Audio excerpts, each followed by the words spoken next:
Setiap orang itu tergantung niatnya, dan dia akan mendapatkan sesuai dengan yang diniatinya. Nah, niat kula niki nyayangi bojo, nyayangi konco, nyayangi masyarakat. Jadi semua akibat-akibat dari makanan yang berlebihan tadi tolong jangan diberlakukan di badan saya.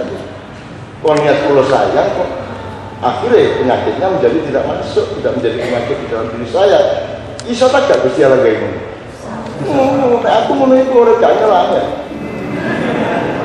Itu temenan deh. Alhamdulillah aku gak tahu loro, sudah tahu luar. Nek mati ya dihubungkan karo saya. Karena hubungannya lahir mati ku dhewe. Jelema yo kon sehat kaya apa moro-moro mati. Iso masih kon gledak 6 bulan gak mati-mati ya gitu. Wong aku tahu itu marane konco di Klaten loro berbulan-bulan gledak sampai adiknya njogo itu kepegelen. Begitu aku teko iku, waduh matur nuwun Cak, aku tak boleh dilu aja. Aku sujuh kok buat dino rino aku pegel lumayan sampai nibur cacak kula niki, aku tak boleh dilu, tak adus-adus tak ambil nafas. Begitu dia mulai mati. Jadi sing mati sing iki. Sing gitu. Sing loro di rumah sakit gak mati-mati gitu loh. Jadi hidup mati hubungannya ada di Allah, tidak ada di ilmu kesehatan. Gitu ya. Hubungannya sehat tidak sehat hanya dengan polisi hidup Anda, tidak dengan kematian atau kehidupan dari Allah. Gitu ya. Oke. Jadi pendidikan tadi pokoknya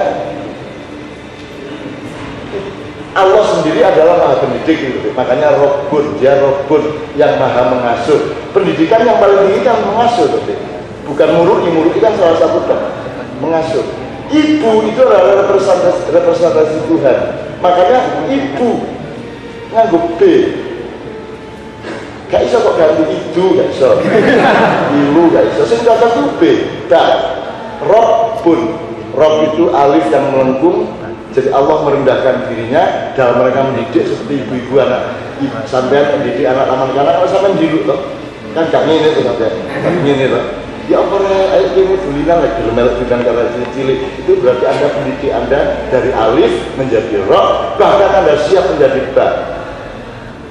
Nek tak kayak perahu menampung anak-anak makanya ibu-ibu nek gendong ciluk kalau ciluk dot ya kan? Nah, jadi pelajarilah ilmu rububiyah. Ini maksud aku berikan. Pelajarilah ilmu rububiyah oleh Allah. Google mesti ono, tapi ojo kurang percaya kepada apa yang Anda baca di Google, harus ada rekonfirmasi dengan istiqomah kepada Allah Subhanahu wa taala. Ngono ya. Terakhir, Mas Biono. Ya. Ya ada masih 2 lagi. Ini yang keempat kan Mas Mojopahit nanya Mas. Ya kan Anda tahu kita ini tidak percaya diri. Ini bangsa tidak percaya diri dan sombong dengan ketidakpercayaan itu ya. Pendidik pendidik dan mempertahankan tidak percaya itu dengan sangat sombong, betul nggak? Dan itu tidak hanya dalam arti psikologi sehari, tapi dalam arti undang-undang kenegaraan, sistem segala macam. Nah, Anda merindukan ada kontinuasi atau konversi dari Utara Manawa ke Mataram Islam ke Republik Indonesia. Nah, ya ini butuh beberapa kemungkinan metode. Ada opsi revolusi, ada opsi subversi, ada opsi evolusi. Yang bisa Anda lakukan sekarang adalah subversi. Subversi itu artinya tidak harus berarti politik dan makar. Subversi itu artinya Anda punya substitusi ilmu yang Anda telusupkan ke dalam yang baku.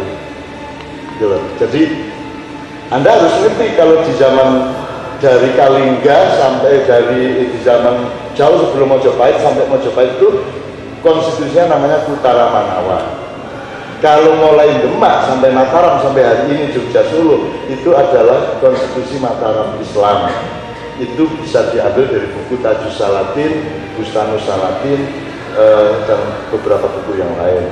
Makanya kasus Keraton Jogja itu juga lambat atau cepat pasti akan kembali kepada pakemnya, yaitu konstitusi Mataram Islam. Terus itu kasus Jogja. Nah, kasus Jogja itu kan ada kekeliruan yang luar biasa. Misalnya Pangeran Mangkubumi wedok, di anak wedok diangkat jadi Pangeran Mangkubumi. Padahal dalam tradisi kita tanah air Ini negara yang kita sebut tanah air. Tanah air. Ibu Pertiwi. Ibu kotanya ibu kota, ya toh? Kan tanah air itu wedok. Ibu Pertiwi wedok. Bumi wedok, kan? Maka nek mangku bumi kudu lanang. Wong jenenge mangku bumi. Nek masing mangku bumi ku wedok berarti ngono ya. Gampang aja gak soal konstitusi, soal bahasa tok wis ngono ya. Sama dengan Hamengku Buwono terus diganti Hamengku Bawono. Gitu ya. Karena tidak mengerti. Jadi awak mengerti handphone sama casing. Handphonenya itu Buwono, casingnya itu Bawono. Ngerti? Keris karo rongkone itu Bawono, kerisnya Buwono.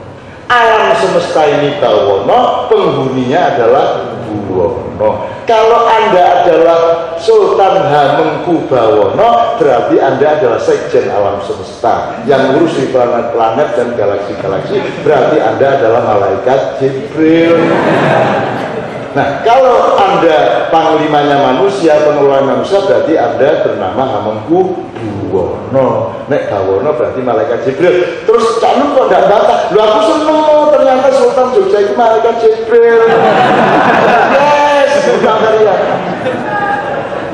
Perlawanan itu macam-macam opsinya Mas ya. Jadi menurut saya tidak ada masalah. Saya ini subversi contohnya ini Mas. Misalnya Pak Priyo kan PNS. PNS ada.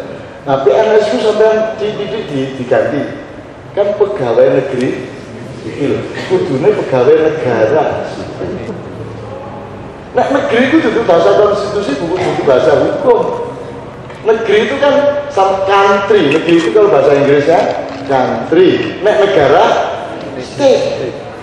Tidak ada undang-undang negeri, yang ada undang-undang negara. Jadi kalau pegawai negeri dia enak karena tidak terikat undang-undang, karena negeri tidak ada undang-undang. Mulanya kudu diganti pegawai negara itu. Karena tidak ada undang-undang yang menyangkut negeri, akhirnya disalahgunakan oleh pemerintah. Maka sekarang rektor ditaati oleh dekan. Dekan ditaati oleh wakil dekan ditaati oleh semua pegawai yang ada di kantornya. Begitu kan? Orang yang kerja di kantor kabupaten taat kepada bupati, padahal tidak ada hak bupati untuk ditaati karyawannya. Tidak ada haknya. Yang ditaati bareng-bareng adalah undang-undang negara. Bupati harus taat kepada undang-undang negara. Semua pegawai di kantor harus taat kepada undang-undang negara. Bukan pegawainya itu taat kepada atasannya. Karena tidak ada di dalam klausul kecuali undang-undang militer bahwa atasan harus ditaati. Yang ditaati adalah hukum. Jari ngomong negara hukum. Nah atasan sing kudu ditaati berarti negara atasan. Gak tau mikir lah fakultas hukum ini. Ya apa ya? PNS saja sudah kalau itu Anda subversi itu lumayan banget Mas. Coba ya bupati itu outsourcing tuh. Presiden itu outsourcing tuh. Tenaga kontrakan 5 tahun. Bener enggak? Bener enggak?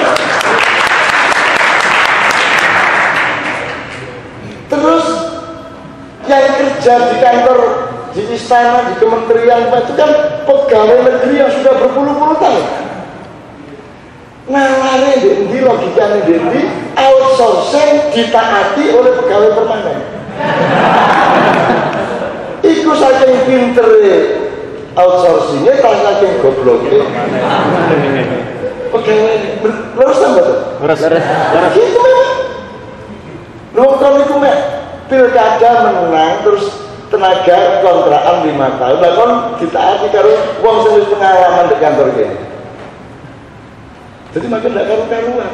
Nah, sekarang pelajari di Mojopahit kabinetnya bagaimana itu menentukan rubrikasi cara berpikir Mojopahit. Misalnya di Mojopahit ada Menteri Urusan Sudra dan Orang Asing.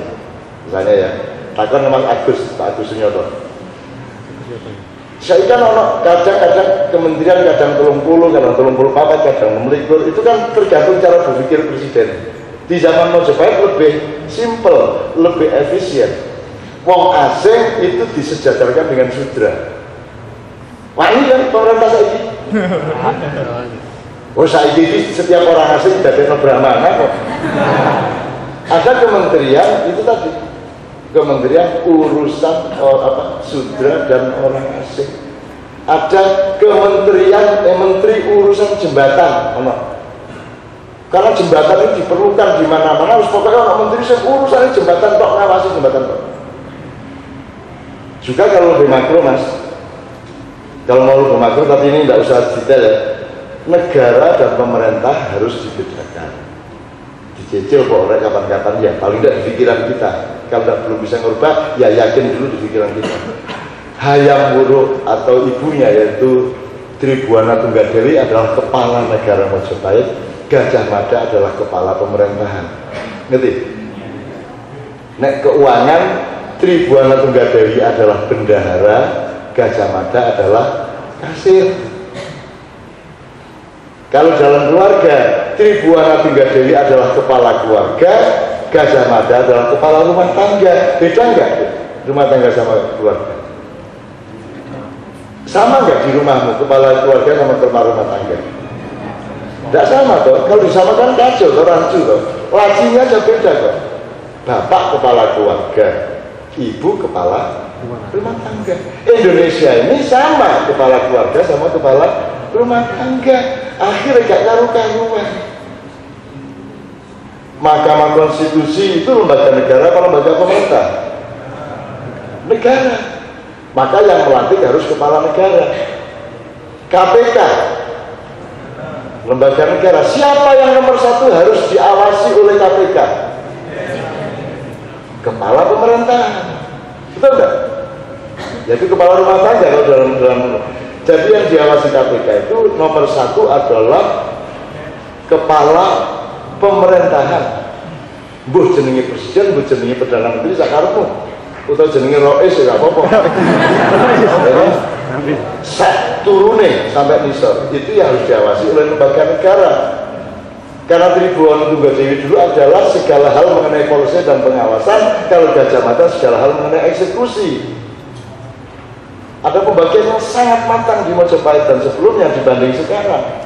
Lah saiki apa? Sing nglantik Gajah Mada, sing nglantik Tribuana Tunggadewi adalah Gajah Mada. Ngeluh lah sing ini. Sing nglantik ketua KPK adalah presiden sebagai kepala pemerintahan. Karena kepala pemerintahan sama dengan kepala negara di Indonesia. Sampai nyicil iku Mas wis ganjarane pol mlebu swarga diboran dalane kan Gusti Allah. Metu opo namanya? Metu. Itu gak karo-karo sampean. Nah, arah-arah itu gak mlebu-mlebu. Arah-arah iki umumnya gak mlebu-mlebu, gak jelas ini rapotnya gak jelas. Padahal sudah merokok suwe. Kamu besar ke bon karuan nek priyo iki mlebu swarga. Cuman bagian sing iso. Aku bagian dhuwur dhewe gak ono kancane. Sampai akhir mudun. Ya, rek guyon tok iki. Bismillah terakhir. Kedaulatan Mas siapa yang tahu kita dia? Gak wis. Yang ini yang Mas Riono sudah ya Mas ya. Prinsipnya seperti itu. Pertanyaan berikutnya juga soal kedaulatan rakyat kok. Iya Mas ya. Kedaulatan sangat luas Mas. Kedaulatan pertama harus kedaulatan yang sifatnya individu. Gini. Cara berpikir gampangnya ini. Anda harus tahu dialektika mikro makro. Jangan berhenti mikro, jangan berhenti makro, karena Anda itu ya mikro ya makro. Seperti Anda melihat gambar ini cekung apa cembung itu. Kadang ketok cekung, kadang ketok cembung, demikian juga. Saya kan pernah bikin buku Indonesia bagian dari desa saya. Lagi tak praktis saya. Ya apa sih cara berpikir Indonesia bagian dari desa saya? Karena cara berpikir saya kualitatif. Kalau ngomong teritorial, geografis, kuantitatif, desa saya bagian dari Indonesia.